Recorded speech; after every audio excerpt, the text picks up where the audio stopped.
এই দারোয়ান, এদিকে আসো। জি স্যার বলুন। গেট খোলো, আমি গাড়ি বের করব। কিন্তু স্যার আমি তো আপনাকে চিনতে পারছি না, আর আপনার গাড়িতে পার্কিং রুমে নেই।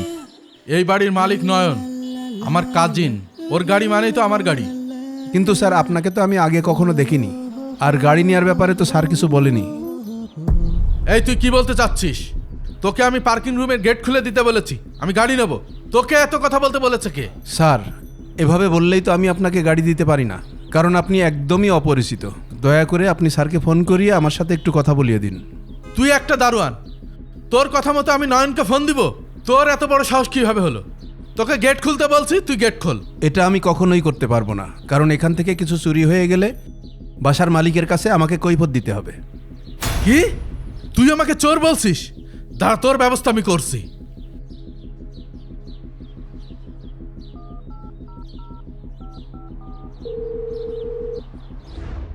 হ্যাঁ বল। নয়ন, তোর জন্য আমি আজকে অনেক বেইজ্জতি হলাম। কি রে, তুই রেগে আছিস কেন? কি হয়েছে কি? এই ছোট লোকের বাচ্চা দারোয়ান আমাকে চোর বলেছে। আমি তোর কথা বলেছি, তারপরও আমাকে গেট খুলে গাড়ি দেয়নি। তোর গাড়ি আমার দরকার নেই, আমি গেলাম। ভাই শোন, আরে রাগ করিস না। তোর কথা আমি কি শুনবো? আজকে তুই আমার মান সম্মান বলে কিছুই রাখলি না। তুই রাগ করিস না, ওই দারোয়ানের সাথে আমার কথা বলিয়ে দে, দেখ আমি ওর কি করি।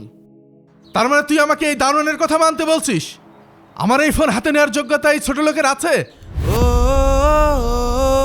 ভাই ভাই তুই কিছু মনে করিস না, আমি এখনই নিচে আসছি, এসে তোর সামনে ওই দারোয়ানকে কিভাবে শায়েস্তা করতে হয় তুই দেখ। 1 মিনিট। দাঁড়া, তোর মজা আমি দেখছি।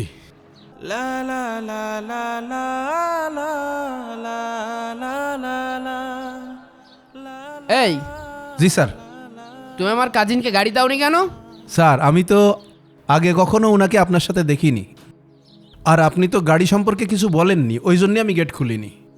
আমার এত বলা লাগবে কেন?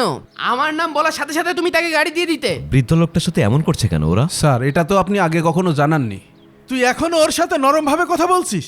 তুই কি জানিস ও আমাকে কতটা বেইজ্জতি করেছে? আর তুই এখনো এর কোনো স্টেপ নিলি না। তুই এখনই আমার কাজিনের পায়ে ধরে মাপ চাবি, তা না হলে চাকরি ছেড়ে চলে যা। স্যার এই চাকরির টাকায় আমার সংসার চলে, আমাকে এই চাকরি থেকে বের করে দেবেন না স্যার। আমি এখনই স্যারের কাছে মাপ চাচ্ছি। স্যার আমাকে মাফ করে দেন স্যার। স্যার এই ভুল আমি কখনো করব না স্যার। আয় দাঁড়ান, থামেন। হ্যাঁ, এই লোকটা আবার কে? এনাকে তো কোনোদিন দেখিনি। আমি পুরো ঘটনাটা বুঝতে পেরেছি। এখানে দারোয়ানের কোনো দোষ নেই। আপনি এই লোকটার অসহায়ত্ব সুযোগ নিয়ে ওনাকে ছোট করছেন, চাকরি থেকে বের করে দেওয়ার চেষ্টা করছেন। আপনি কি বলতে যাচ্ছেন? এই দারোয়ান কোনো অপরাধ করেনি, সে তার দায়িত্ব সঠিকভাবে পালন করেছে। তারপরেও আপনি তাকে অপমান করেছেন এবং আপনার কাজিনের কাছে নিচু করেছেন। এটা ঠিক হয়নি। আরে থামেন, এই বাড়ি আমার, আর আপনি যে জমিতে দাঁড়িয়ে আছেন এই জমিটাও আমার।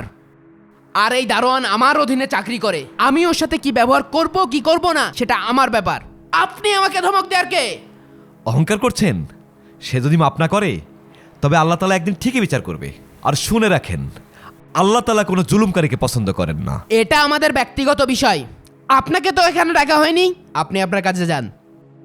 আল্লাহ হেদায়েত করলে ভালো, তা না হলে অচিরেই এদেরকে পস্তাতে হবে। তোর জন্য আমার কাজিন অপমানিত হয়েছে, এরপর থেকে আমার নাম বলার পরেও যদি তুই গেট না খুলিস তোর পিঠির চামড়া থাকবে না কিন্তু। ভাই আসেন, যত সব ফালতু লোকজন। এই দারোয়ান, নয়ন স্যার আমাদেরকে গাড়িটা নিয়ে যেতে বলল। ইনি কে? নয়ন স্যার পাঠিয়েছে? এরপর থেকে আমার নাম বলার পরেও যদি তুই গেট না খুলিস তোর পিঠির চামড়া থাকবে না কিন্তু। ঠিক আছে আসেন আমার সাথে। চলো।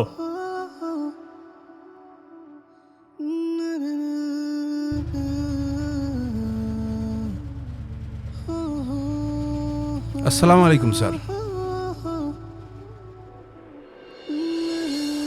হ্যাঁ আমি বানানি অফিসে স্যার আসছি। আসসালামু আলাইকুম। এই দারোয়ান, ড্রাইভারকে গাড়িটা বের করতে বলো। স্যার হ্যাঁ, বল। গাড়ি তো নিয়ে গেছে। নিয়ে গেছে? কে নিয়ে গেছে? আপনার কথা বলেই তো নিয়ে গেল। নয়ন স্যার আমাদেরকে গাড়িটা নিয়ে যেতে বলল। ভাই তাড়াতাড়ি করেন ভাই, একটু তাড়াতাড়ি করেন, দারোয়ান গেট খুলে ফেলেছে ভাই।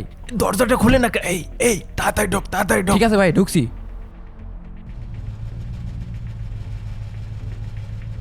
আমি কি তোমাকে বলেছি কাউকে গাড়ি দেওয়ার কথা? স্যার সেদিন তো আপনি বললেন। এরপর থেকে আমার নাম বলার পরেও যদি তুই গেট না খুলিস, তোর পিঠির চামড়া থাকবে না কিন্তু। ওফ, কি করেছিস কি তুই? ওই গাড়ির মধ্যে আমার কোটি টাকার ফাইলপত্র ছিল, আমার গাড়িও গেল, ফাইলপত্রও গেল, আমার ভুলের কারণে রে আল্লাহ। কেন মানুষ অহংকার করে? আল্লাহ তাআলা বলেন, মানুষ অবশ্যই সীমা লঙ্ঘন করে যখন সে নিজেকে অভাবমুক্ত মনে করে। সূরা ৯৬ আলাক আয়াত ৬ থেকে ৭।